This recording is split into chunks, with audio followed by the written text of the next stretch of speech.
자, 본방을 시작하기 전에요. 네. 꼭 해야 되는 송 작가의 개인 방송이라고 이해해 주세요. 네. 미대숲? 네, 미국 대나무 숲 얘기. 오늘도 바로 들어가야 될 것 같습니다. 바이든은 당나귀기! 네. 예. 이제 미얀마 쿠데타에 대한 얘기를 했는데요. 바이언이 바로 강력한 규제를 하겠다고 나서고 있습니다. 근데 솔직히 바이든 미국이 바이든이라고 하면 노딱 맞는데. 하여튼 미국이 미얀마에 규제를 해봐야 할 수 있는 게 뭐 있겠어요? 뭐 쌀 수출 규제? 뭐 미국 상품 규제 이런 거 안 됩니다. 네. 이런 거 안 되기 때문에 결국에 뭐 군사 정권에 대한 군사적 제재를 하겠다라고 얘기를 하는데 그렇게 얘기하면 오히려 미얀마 군부가 더 확 쫄죠. 네. 확 쫄면 결국 미얀마가 선택할 수 있는 카드는 중국밖에 없는 거예요. 시진핑이 겁나게 바라는 이게 기존에 이제 그 아세안 국가들이 사실 그동안 트럼프에 의해 갖고 돈에도 속고 뭐 이렇게 군사력 지원에도 속고 이래 가면서 많이 반중 노선들을 펼치고 있었는데 이번에 미얀마 쿠데타를 통해서 미얀마를 확실하게 중국 쪽으로 훅 떠미는 결과를 만들어낸다는 거죠.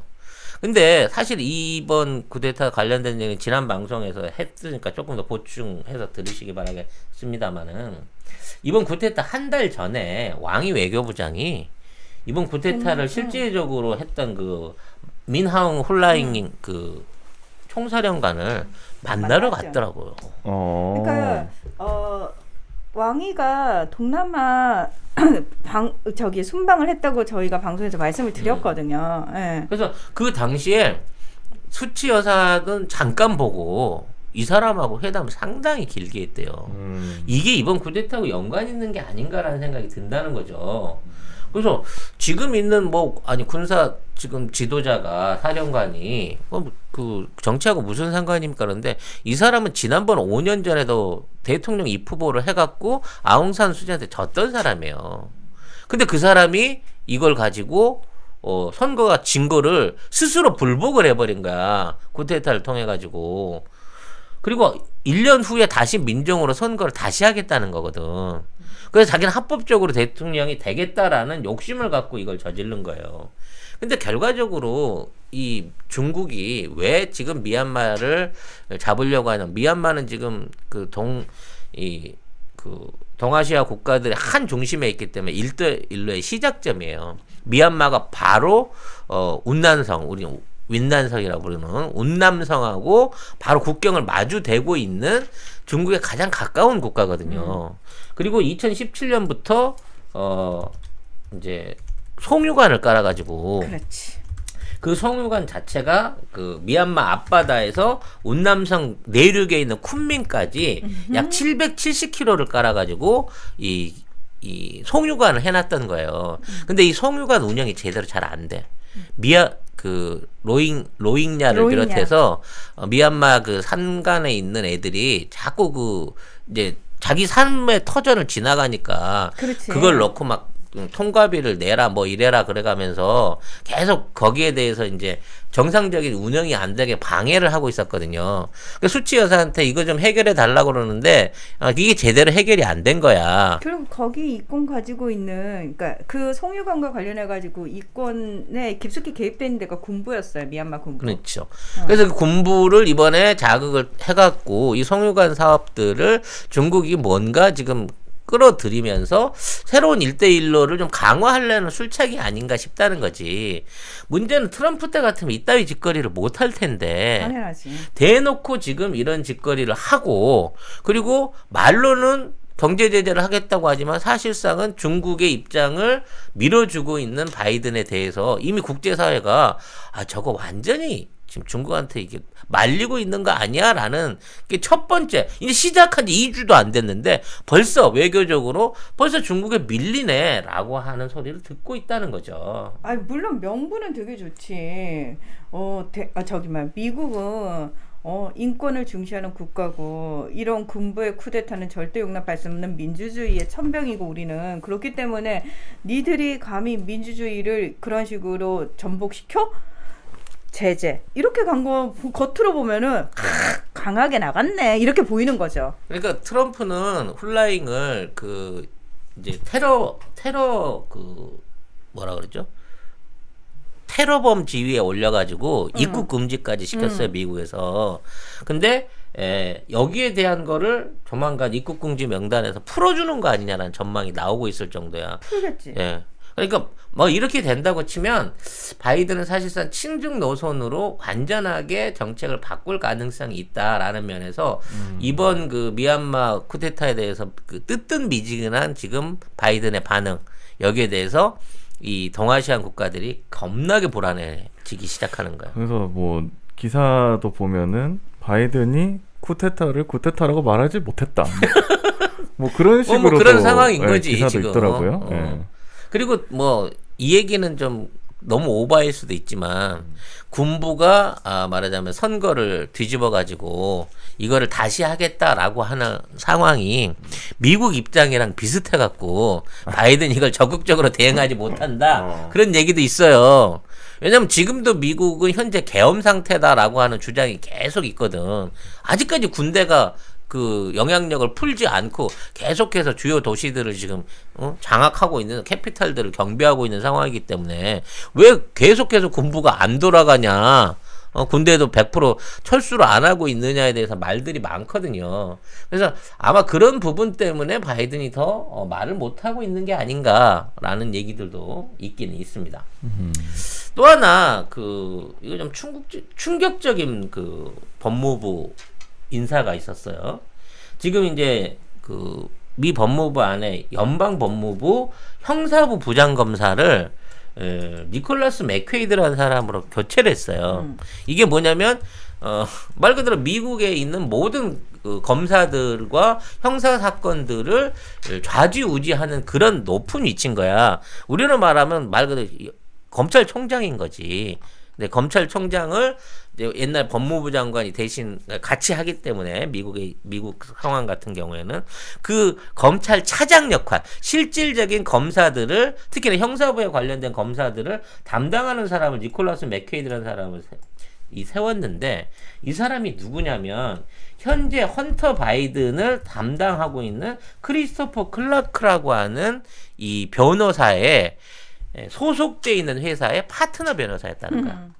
그러니까 이 로펌 그 레드맨 와킨스라는 로펌이 있고 여기에 크리스토퍼 클라크가 헌터 바이든의 지금 기소에 관련된 것들을 담당하고 있는 변호사인데 이 사람하고 같은 사무실에서 파트너 변호사로 일하던 사람을 형사부 부장검사로 옮겨버린 거예요.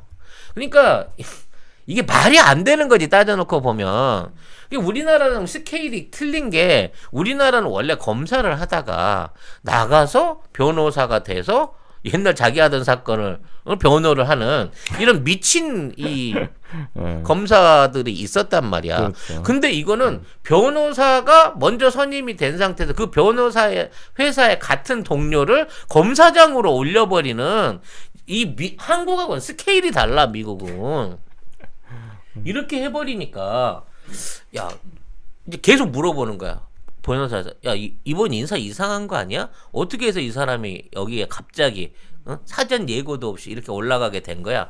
우리는 그 일하고 전혀 상관없어요. 법무부에다 물어보는 거야. 아니 이번에 새로운 사람 그 헌터 변호인 그 파트너던데 그 사람이 지금 그 헌터 관련된 조사 내용에 관여하는 거야. 법무부에서 대답이 없는 거야 공식적으로. 그러니까 이건 누가 봐도 이상한 인사잖아. 근데 여기에 인사에 대해서 물어보는 언론들에 대해서 아예 노코멘트로 일관하고 있다는 거지 지금 정부가. 자, 이건 뭐 윤석열도 좀 점점먹을 스킬인 건데. 자, 이게 문제는 이거예요. 지난주에 제가 어제 방송에서 말씀드렸는데 지난주에 마가라고 이 별장 그러니까 마라라고 별장 그 트럼프 별장에 도둑이 들어가지고 헌터 바이든 기소장을 5,000장을 훔쳐갔다가 그래요. 증거하고 이거하고 그러면 이건 연관이 있는 건가? 결국 이런 식으로 헌터 바이든에 대한 조사나 이와 관련된 내용들을 덮으려고 지금 바이든이 작정하고 나선 건가라고 하는 의혹을 만들어내고 있는 상황이라는 거예요. 네. 우리 이제 영국 키키 제품들을 본격적으로 광고하고 있습니다. 네, 네이버에 영국 키키라고 치셔야 접속할 수 있는 사이트가 있는데 이제 굉장히 다양한 종류 식품들이 있어요. 영국 네, 키키. 5개 브런치에 한 120개 정도 제품들이 있는데 지금 이제 들어가서 보시면 제일 주종으로 있는 게 레시틴이나 MSN 식이유황 그리고 차전자피 뭐 이런 것들 MSN 안에는 비타민 D도 함유되어 있는 것으로 알고 있습니다. 배송지 적고 주소 적으면서 밑에 보면 요청사항 거기다 송작가 TV만 쓰시면 2개를 시켰는데 3개가 오는 기적이 일어나게 된다는 겁니다, 여러분. 사이트를 어디로 아니, 들어가야 어느 될지. 사이트? 다 들어가셔도 됩니다. 가급적이면 네이버페이로 결제를 하시는 게 네이버페이로. 혼선 없이 빨리 가실 수 있다고 합니다. 네. 그럼 2+1 기간이 언제까지냐고 박혜라님이. 송작가 맘대로죠. 아, 구매 인증을 하시는 분한테는 남아있는 피땀 눈물 화장품 세트들을 풀어드리기로 약속을 드렸습니다. 아무튼 오늘 바이든 오빠에 대한 얘기는 여기까지만 하겠습니다. 네, 트럼프 오빠 바쁘시니까 내일 다뤄드리기로 하고 우리 바이든 오빠가 시작한 지 2주도 안 돼서 벌써부터 언론의 맹폭을 받고 있다. 같은 편한테도. 왜? 해도 너무한 정말 발빠른 행보들을 굉장히 파격을 떠나서 쪼잔하게 뿌려가고 있는 부분에 대해서 실제로 이제 행정부 자체나 의회 안에서도 지금 바이든에 대해서 두려워하기 시작한 거예요. 왜? 의회를 거치지 않고 행정명령으로 모든 문제를 해결해 버리잖아. 분명히 다 과반수를 다 상황을 차지하고 있으니까 물어봐주고 이거 협조해 주라 그러면 다 해결을 해줄 건데 굳이 행정명령을 발동해 가면서 초법적인 조치를 청해 갖고 지금 사안들을 끌고 가고 있다는 거지. 자, 잘 생각을 해야 되는 게 미국 민주당이라고 해서 다 낸시 펠로시와 조 바이든한테 찬성하고 충성하는 의원들만 있을 거라고 생각하는 건 오산입니다. 절대 딥스테이트에 연결되지 않은 의원들이 있어요. 그리고 그쪽의 어떤 음모에 대항하려는 세력들도 있단 말이죠. 그 세력들이 그러나 어쨌든 뭐 민주당이라는 테두리 안에 있기 때문에 그 테두리 안에서 잘 해결을 하려고 했을지 모르겠지만 지금 바이든이 하고 있는 행동들을 봤을 때는 그 의원들 입장에서는 선을 넘었는데? 그렇지. 라는 상황이 지금 계속 벌어지고 이건 있다는 독재인데? 거죠. 응. 아니 어떻게 한 번 2주일 동안 의회에 협조 공문 내지는 그런 게 없어. 요런 거 같이 처리합시다라고 하는 제안조차를 안 하지? 라는 그러니까 거죠. 지금 바이든이 취임하고 나서 미국 의회 소식 혹시 들으신 거 있으세요? 의회가 전혀 사라졌어요. 없죠. 네. 미국 의회가 사라졌다니까 뉴스에서. 응. 옛날에는 이제 트럼프가 등장하고 나서는 백악관의 기자실이 사라졌고 언론하고의 어떤 통로가 사라지면서 트위터 정치가 시작되긴 했는데 지금 바이든은 백악관인지 세트장인지 알지 모를지 이상한 데서 계속 사인질로만 정치를 하고 있는 거예요. 아마 오늘도 한 3개 정도 추가로 사인한다고 합니다. 행정명령. 근데 나는 걱정이네. 본인이 뭘 사인했는지를 다 기억하셔야 할 텐데. 옆에서 카멜라가 기억하고 있어. 아, 예. 다 보고 계셔. 네. 예. 자, 요걸로 본방과 전혀 상관없는 여러분이 들으셔도 상관없고 안 들으셔도 상관없는 미국 대나무 숲 얘기 해드렸습니다. 네. 네.